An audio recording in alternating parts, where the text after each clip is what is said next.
கிருபை பெரிதல்லோ என் ஜீவனிலும் அதே இம்மட்டும் காத்ததுவே இன்னும் தேவை கிருபை தாருமே இன்னும் தேவை கிருபை தாருமே. கர்த்தருக்கே மகிமை உண்டாவதாக. சேனைகளின் கர்த்தர் ஊழியத்தின் மூலம் 13/5/2024 இன்று நாம் அறியவிருக்கும் கிருபையின் வார்த்தைகள் மத்தேயு 13 உள்ளவன் எவனோ அவனுக்கு கொடுக்கப்படும், பரிபூரணமும் அடைவான். கத்தோலிக்க வேதாகமம் இவ்வாறு கூறுகின்றது, உள்ளவருக்கு கொடுக்கப்படும், அவர் நிறைவாக பெறுவார் என்கின்றது. இந்த கிருபையின் வார்த்தைகள் மூலம் கர்த்தர் நமக்கு கூறும் ஆலோசனையும் அறிவுரையும் என்னவென்றால், உள்ளவன் எவனோ, அதாவது இயேசுவின் பேரில் விசுவாசம் உள்ளவன் எவனோ அவனுக்கு அவன் நினைப்பது எல்லாம் கொடுக்கப்படும், பரிபூரணமும் அடைவான். பரிபூரணம் என்றால் முழுமையான ஆசீர்வாதம். அந்த முழுமையான ஆசீர்வாதங்களையும் அவன் பெற்றுக்கொள்வான் என்று இந்த வசனத்தின் மூலம் கர்த்தர் நமக்கு தெளிவாக கூறுகின்றார். விசுவாசம் இல்லாமல் நாம் கர்த்தரிடமிருந்து எந்த ஒரு அற்புதத்தையும் ஆச்சரியமான காரியங்களையும் பெற முடியாது. நாம் அறிந்ததுதான். அனுதினமும் இந்த வார்த்தைகளை விசுவாசியுங்கள் என்று கேட்டுக்கொண்டேதான் இருப்போம். ஆனால் விசுவாசமா இருக்கின்றோமா? எப்படி எனும் சந்தேகம் வந்து விடுகின்றது.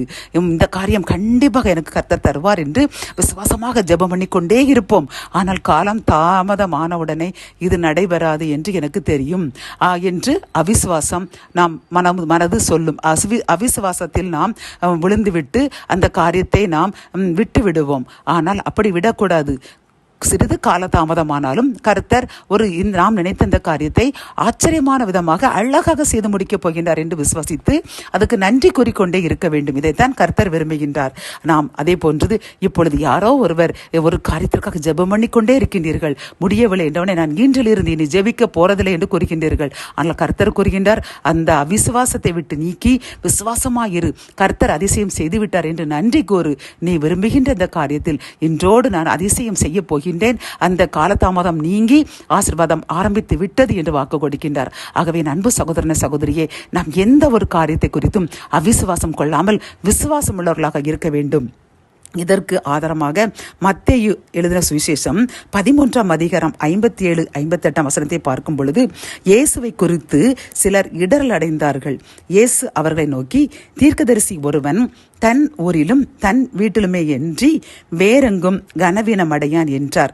58 அவர்களுடைய அவிசுவாசத்தின் நிமித்தம் அவர் அங்கே அநேக அற்புதங்களை செய்யவில்லை என்று பார்க்கின்றோம். என் அன்பு சகோதரனே சகோதரியே, அவர்களுடைய அவிசுவாசத்தினாலே அவர் செய்ய நினைத்த அந்த அற்புதங்களை கூட அவர் செய்ய முடியாமல் போனார் என்று பார்க்கின்றோம். ஆகவே இந்த செய்தியை கேட்டுக்கொண்டிருக்கிற என் அன்பு சகோதரனே சகோதரியே, நமக்கு சில காரியங்கள் கால தாமதம் ஆனவுடனே நாம் விசுவாசத்தை விட்டுவிட்டோம் என்றால் கர்த்தர் செய்ய இருக்கின்ற அந்த அற்புதத்தை அவர்கள் செய்ய முடியாமல் போய்விடுமாம். ஆகவே இன்றிலிருந்து எந்த சூழ்நிலையிலையும் கால தாமதமானாலும் சரிதான், கண்டிப்பாக அந்த காரியம் நடக்கும். கிடைத்துவிட்டது, சிறிது கால தாமதமாகின்றது, இதைவிட நான் நினைத்ததை விட அழகாக கர்த்தர் தரப்போகின்றார் என்று விசுவாசத்தில் நாம் தளராமல் உறுதியாக இருப்போம். ஆசீர்வாதங்களை அளவில்லாமல் பெற்றுக்கொள்வோம். ஜெபம். என் அன்பு தகப்பனை, இந்த செய்தி மூலமாக அப்பா நாங்கள் விசுவாசம் உள்ளவர்களாக இருக்கும் பொழுது பரிபூரணமாக பெற்றுக்கொள்வோம் என்று பார்க்கின்றோம். நாங்கள் விரும்புகின்ற காரியத்தை நீர் எங்களுக்கு முழுமையான ஆசீர்வாதமாக தருவீர் என்று நாங்கள் இந்த செய்தி மூலமாக அறிந்து கொண்டோம். அப்பா, இந்த செய்தியை கேட்டுக்கொண்டிருக்கின்ற நாங்கள் சில தாமதங்கள் ஏற்பட்ட உடனே இதுதான் நடக்காது என்று தெரியுமே என்று எங்கள் மனசில் ஒரு அவிசுவாசத்தை நாங்கள் எண்ணம் கொண்டிருக்கிறோம் அப்பா, கொண்டிருந்தோம். அதற்காக முழுவதும் வேதனைப்படுகின்றோம் அப்பா. அப்பா, நீர் வாழ்ந்த நாட்களில் அந்த உம்முடைய ஜனங்கள் உம்முடைய வார்த்தைக்கும் உம்முடைய கிரியைகளுக்கும் அவிசுவாசமாக இருந்ததினால் நீ நினைத்த நன்மையை அவர்கள் பெற முடியவில்லை என்று இந்த வேதாகமத்தின் மூலமாக எங்களுக்கு கூறுகின்றீர்களப்பா. நாங்களும் அவிசுவாசத்தினால எங்களுடைய ஆசீர்வாதத்தை இழந்து விடாமல் அப்பா எங்களை பாதுகாத்துக் கொள்ளுங்கப்பா. எங்களுக்கு நல்ல உணர்வை கொடுத்தீங்க ராஜா, அதற்காக நன்றி செலுத்துகிறோம். உடைய அன்பு அளவில்லாததப்பா. நாங்கள் இன்றிலிருந்து எந்த ஒரு சூழ்நிலையிலையும் ஒரு கடுகளவு அவிசுவாசம் கூட இல்லாமல் விசுவாசமாக இருப்போம் என்று உறுதியெடுக்கின்றோம். எங்களுடைய உறுதியை ஏற்றுக்கொள்ளுங்க, அவிசுவாசத்தை நீக்குங்க, ஆசீர்வாதங்களை பெற்றுக்கொள்ள கிருபை தாங்க. மீட்பர் இயேசுவின் மூலம் ஜெபம் கேளும் நல்ல தகப்பனே, ஆமென்.